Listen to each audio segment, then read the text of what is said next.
Dror Tamir, thank you very much for joining us in the evokeAG studio. You're CEO and co-founder of Hargol Foods.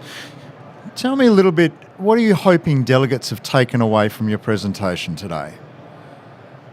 Well, the goal for me was first to expose the participants to insects in general and grasshoppers in particular as a source of food that we should all accept eventually.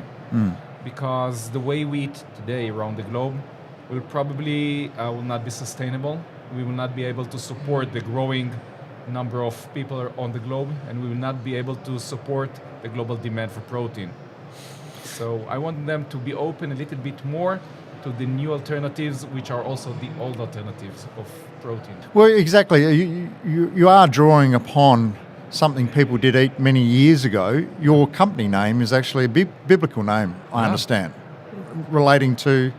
It relates to the kosher grasshopper from the Bible. On Leviticus it says that grasshoppers, in Hebrew called Hargol, are kosher. And it is believed to be that the manna from the heaven were grasshoppers.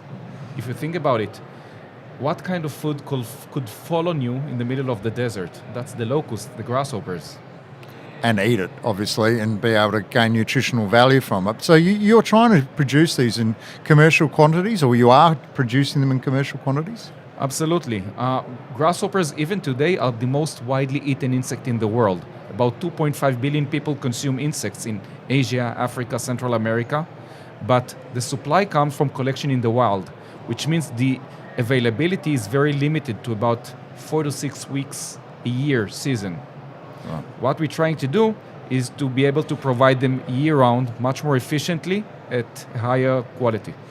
So in terms of energy inputs, to produce a kilogram of protein from grasshoppers versus a kilogram of protein from, say, a cow, how does it compare?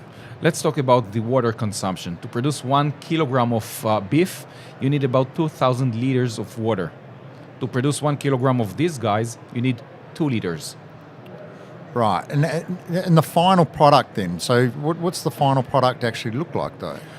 Well, right now we have 2 products that we sell. One is the whole ready-to-eat product, which is accepted as a product in those regions. And we also mill the grasshoppers into powder, and we sell it as an ingredient to the food industry. So eventually when you eat chips or cookies or energy bars or protein shakes, but it's part of your product. So in terms of it being a powder then, the consumer's largely unaware, but gaining the protein benefit. They could be unaware, but the companies that do sell those products use the insect as a marketing edge. They tell you that you're eating insects. So you said 2.5 billion people around the planet consume insects, but certainly in Western spheres, it's not a common consumption thing. So you have a reasonably high perception barrier to get across, I'd imagine, for market adoption, would you? Absolutely. For the developed world, insects for many years, hundreds, maybe thousands of years, are not an acceptable food. But in recent years, we see the change in perception. We see the large food producers like PepsiCo that announce that they have Doritos with insect protein. And we see many other companies that are entering that arena. And it's so interesting that you can even see whole insects on the shelves of retailers. You can find on Sainsbury in the UK, you can find whole ready-to-eat grasshoppers and crickets and mealworms. And that's really unbelievable. If you could just try to imagine something like that 5 years ago, it's exciting. Do you think people will start to consume them too? Because obviously there's an environmental benefit. You were saying that it's 2 litres of water to produce a kilo of protein. So as consumers become more conscious about their footprint on the planet. I think consumers are the one leading this movement. They are much more aware to what they eat, especially the young generation. They are much more open to sustainable and healthy foods. However, we still talk about food, so the taste and the flavor have to be good as well. And that's not easy with most of the insects. Is it quick to produce? I mean, to grow a kilo of beef takes a long time, but a kilo of protein powder from grasshoppers, what sort of timeframes are you looking at? Right now, the fattening cycle is about 36 days from hatching to harvest. And we see the potential to reduce it by at least 33% over the next 12 months. Wow. And are there health benefits associated with it? We have preliminary research that we do with the Hebrew University, and we already see that a diet based on grasshopper protein supports the development of young children at least as good as milk. It also improves our metabolism, the cholesterol level and sugar level in our body, which is pretty amazing because this actually it can make this product into medicine, prevent diabetes. It can support our mental system, our immune system, and even help us lose weight. So what are you doing then to try and overcome consumer resistance or perceptions? Or is this going to be a gradual curve of people just seeing this creeping more and more into diets and supermarkets because protein demand's there?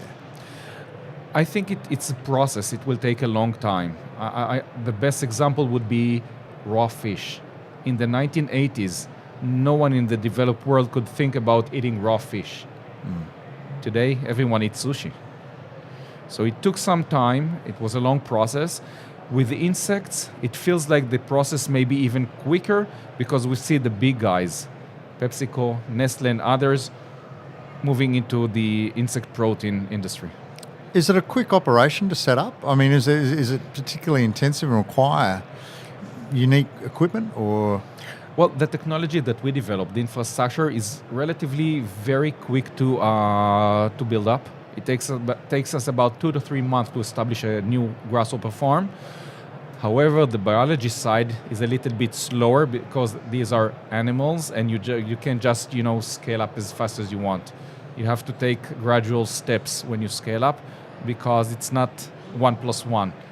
If you grow 1,000 grasshoppers, it doesn't mean you know how to grow 2,000 grasshoppers. It's a little bit different. Are you in an interesting space? Because there's a lot more vegetarianism, veganism now. How do people view insects? I mean, it's not an animal, but it's not a vegetable. Do you think there's a broader level of acceptance and less resistance in that particular sphere when people are worried about that? I can start with the religious aspect of the animal because I'm from Israel, so kosher is a big issue. And every time they ask me, is it kosher or not? So my response to that is, let's not think in terms of 7 million Israelis, let's think in terms of 7 billion people. So yes, there are many vegans and vegetarians, but there are many more that do eat animals. However, since we are not harming the animals, we are following the EU recommendations of minimal harm done to animals. Since these are cold-blooded creatures, some vegans and some vegetarians do eat them.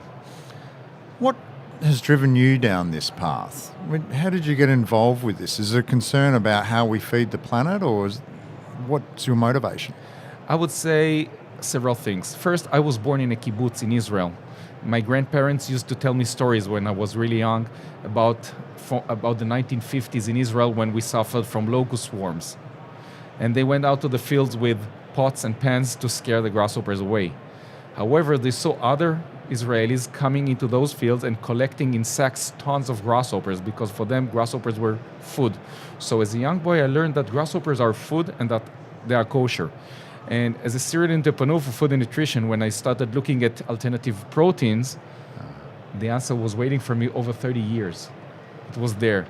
So when I'm looking at it, my personal passion is mainly the ability to feed the population around the globe with something that is healthier for them and healthier for the environment. Dror Tamir, thank you very much for joining us in the evokeAG studio, and all the best for the road ahead. Thank you very much.